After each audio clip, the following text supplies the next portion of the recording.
All right, everybody, we're going to go through our Wrestlemania card for night one. That's on Saturday. And I got me a little co-host here. How's it going, everybody? Yeah. How you doing, guys? Everything under control. I can run a whole show for you if you need to. I'm good, thanks. All right, night one, we got Cody Rhodes versus Randy Orton for the undisputed WWE Championship. So first of all, how can the WWE Championship be undisputed if they have another world title in the company being defended on night two? So it's obviously not undisputed.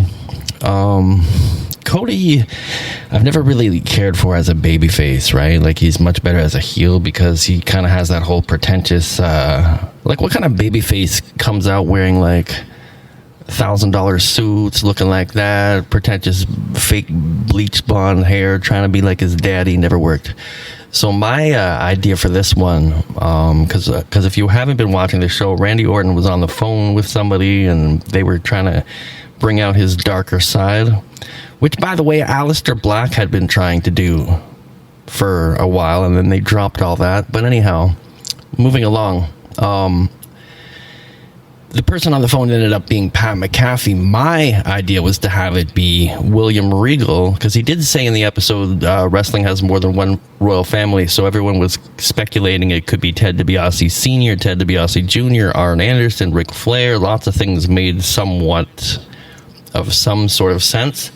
Pat McAfee did not make sense. My idea was to have it be Randy Orton was on the phone to William Regal, and in NXT currently, there's a new faction kind of coming together called Birthright. I think some of them have a few injuries, so maybe my idea would not have worked in practice, but my idea was to have Randy Orton on the phone to William Regal, and then William Regal would bring in his son, who they're calling Charlie Dempsey in NXT, and Brian Pillman Jr., who they're calling Lexus King, and you'd have this whole new legacy, and they would interfere in the Cody Rhodes match on behalf of Randy Orton and cost Cody Rhodes the title, and Randy Orton would win. I think it's his 15th championship. There's been some talk that Randy Orton is not going to win now because he needs some time off due to nagging injuries, so I don't know if they're just throwing that out there in the wrestling media of the so-called journalists so that they'll pick that up as truth and run with it and throw everybody off. That's also possible, right? So if I was going to pick who was going to win this match, now I'm not really sure based on that information, but I was heavily leaning towards Randy Orton. It only makes sense, and I think it's time that Cody gets frustrated and eventually maybe turns heel. The issue with that is the kids really like him, right? He's got the Cena magic where some people think he can do no wrong and that he's appealing. I don't have... Cody Rhodes as a babyface is not appealing to me whatsoever. I even find Stardust more interesting than Cody Rhodes as a babyface, but that's just my personal opinion. I think Cody needs to go away for a bit and get a new coat of paint on him, figure something else out. You don't want to get to the point where Cody Rhodes as a babyface was booed out of AEW and all the audience was sick of him, because if you can get booed out of shitty AEW, then you can get booed out of anywhere, because obviously the bar is not very high there. As far as just the kind of product they're putting out right now, they were getting AEW, just as a little side note, was getting back up there again with MJF as the champion. There was a lot of interest climbing back up. The numbers show it, so that's not opinion, right? That's fact. The numbers show that happening, and now they just put the title on Darby Allin after MJF just successfully defended against Kenny Omega. That doesn't make any sense to me, but we won't get too into the AEW talk, nor do we want to really have this be much over 10 minutes, because people's attention span and the YouTube algorithm doesn't really care for stuff over 10 minutes. So then we got the Irresistible Forces. Nice shout out to Gorilla Monsoon calling them the Irresistible Forces. Do they live up to the name? I don't know. Hulk Hogan was the original Irresistible Force, as far as I know, and the immovable object, the original immovable object, was the eighth wonder of the world, Andre the Giant, but the Irresistible Forces. Nia Jax, of course, distant cousin to The Rock, whatever, and Last Legend, who, I haven't... as much as she's been on the main roster for some time now, I tend to skip through those matches, to be quite honest with you. They're going to be taking on in a multiple tag team match. They're going to be taking on Charlotte Flair and Alexa Bliss, Bayley and Lia Valkyria, the Bella Twins, if I think it's Nikki Bella is injured, so they have a backup plan if necessary to slide Io Sky and Kairi Sane into that match. A lot of controversy about Io Sky, who I think was champion last year at WrestleMania and faced, I could be wrong, but Rhea Ripley. Anyways, I believe Io Sky was one of the women's champions last year. Hard to keep track when they have too many titles, but Io Sky, who was champion last year at WrestleMania, doesn't even have a match this year. Similar thing happened to Bayley last year. She got pulled out of her match, a storyline injury, so that they could insert Becky Lynch into the storyline and have a place for her to be at WrestleMania. So Bayley definitely got shafted last year. With that in mind, I do believe that Bayley and Lyra Valkyria will take the titles in this match. What is also possible, however, is that they give them to the Bella Twins. I don't know the contract the Bella Twins signed up for, but something tells me that potentially a run with the Women's Tag Team Championship was kind of in that sweet deal that got them back into the company. So don't be surprised if the Bella Twins win this one. I don't want that to happen. I think it should go to Bayley and Lyra Valkyria just based on what the product has been building for the last while. I don't really see it going to Charlotte and Alexa again.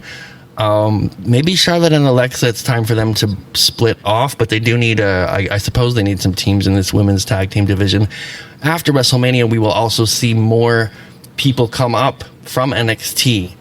Obviously that always happens. Probably we're going to see, I don't really know from the women's side, but you might see somebody like Lola Vice or whoever come up. JC Jane, who is a multiple NXT women's champion.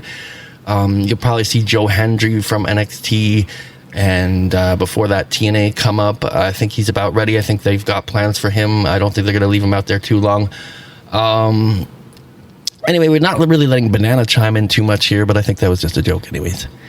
Yeah, you just running the show, damn ho, here, you son of a bitch, don't even let me talk. Well, why don't you handle the next one then? Alright, well, we got Stephanie Vaquer. She's got that booty that never quits, she's got that whole lot of cake in the back against Liv Morgan for the Women's World Championship. And Liv Morgan recently, if you weren't watching the show, she got a big, huge, goose egg on her forehead because she was running to Roxanne Perez by Stephanie Vaquer backstage, and she's all defeated. I think that Liv Morgan's going to get her title back based on the fact that they've been pushing her so hard. Yeah, I have to agree with that. They have been pushing Liv Morgan pretty hard, lately, and I will say this. I will say that based on, if you watched this week, she also had this like a music video. She's got a brand new song out. She looked in the video. She looked like 100% like Britney Spears. It was a complete Britney Spears knockoff type vibe. But nonetheless, they're obviously pushing her hard. They're trying to launch this pseudo music career for Liv Morgan. So I can definitely see her taking the title. And with this new song out, if it gets any radio play, they're just gonna. She's gonna, I'm sure in their minds, they're hoping that she becomes like a crossover star beyond wrestling into music that gets new eyeballs on the product, all sorts of stuff like that. So we'll see if Liv Morgan's music career takes off. I don't think that in 12 months from now, at the next WrestleMania, we are going to be talking about Liv Morgan and her music career. Let's see how much time we have left, because we do want to keep this under 10 minutes if possible, so that gives us not very long to talk about the next two matches. We've got Jacob Fatu versus Drew McIntyre in an unsanctioned match. I heard them give the statistic that this was the second unsanctioned match in WrestleMania history of all time. I was trying to come up with what the other one was. It may have been Roddy Piper and Goldust in that parking lot brawl. I think that was considered unsanctioned at the time. Anyways, my feeling is that I guess I actually skipped a match there. There was also AJ Lee versus Becky Lynch for the WWE Women's Intercontinental Championship, which should be a fabulous match, and I think that could go either way. Jacob Fatu and Drew McIntyre, I expect to be a very solid match, and honestly, I think that Jacob Fatu needs this win, but Drew's taken a lot of losses as well. So if he does lose this one, he's going to have to really kind of respond in a ultra psychotic way.